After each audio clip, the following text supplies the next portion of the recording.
Calligraphy, typography ও lettering এর প্রতি ভালোবাসার প্রতিফলন ঘটেছে লেখক এইচ.এম. খালিদের প্রথম বই ক্যালিগ্রাফি, টাইপোগ্রাফি ও লেটারিং বইটিতে। বইটি অমর একুশে বইমেলা 2025-এ লিপিকলা টাইপ ফাউন্ড্রি থেকে তার এ বইটি প্রকাশিত হয়েছে। ক্যালিগ্রাফি, টাইপোগ্রাফি, লেটারিং ও টাইপফেস ডিজাইনের মৌলিক বিষয়গুলো নিয়ে বিস্তারিত আলোচনা করা হয়েছে এই বইটিতে। এতে রয়েছে হাতে কলমে শেখার জন্য প্রয়োজনীয় নির্দেশনা, অধ্যায়ভিত্তিক ওয়ার্কশিট, ডিজাইনের নতুন নতুন আইডিয়া তৈরির কৌশল এবং ভিডিও টিউটোরিয়ালের জন্য সুবিধা।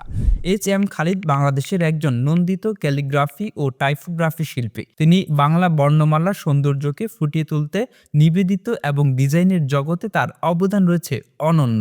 2013 সালে তিনি প্রথমবারের মতো একটি ট্রেনিং সেন্টার থেকে গ্রাফিক ডিজাইন শেখার মাধ্যমে ডিজাইনিং জগতে প্রবেশ করেন।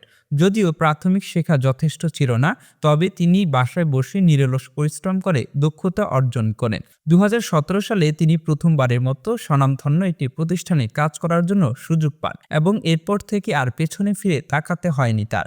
2021 সালে আন্তর্জাতিক মার্কেট প্লেসে তার কাজ শুরু হয় এবং বর্তমানে তিনি 1000-এরও বেশি ক্লায়েন্টের সঙ্গে সফলভাবে কাজ করেছেন। বর্তমানে পাঞ্চেরি পাবলিকেশনস এ সিনিয়র গ্রাফিক ডিজাইনার হিসেবে কর্মরত আছেন।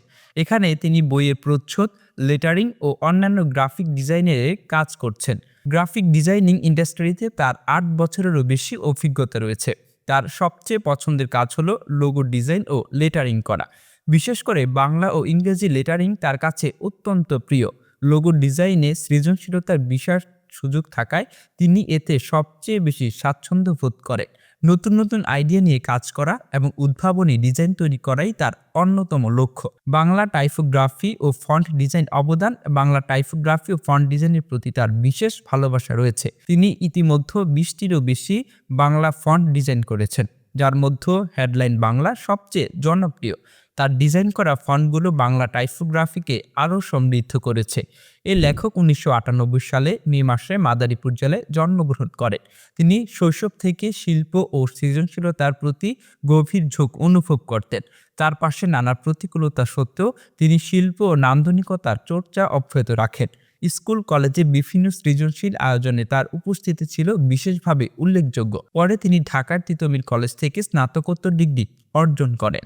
দেশ বিদেশে আলোচিত বইয়ের বুক রিভিউ নিয়ে সবসময় ভিডিও পেতে স্কিলোফির সাথেই থাকুন। আর অবশ্যই সবার আগে আমাদের সব ভিডিও দেখতে স্কিলোফি চ্যানেলটিকে এখনই সাবস্ক্রাইব করুন এবং পাশে থাকা বেল আইকনটিতে ক্লিক করতে ভুলবেন না।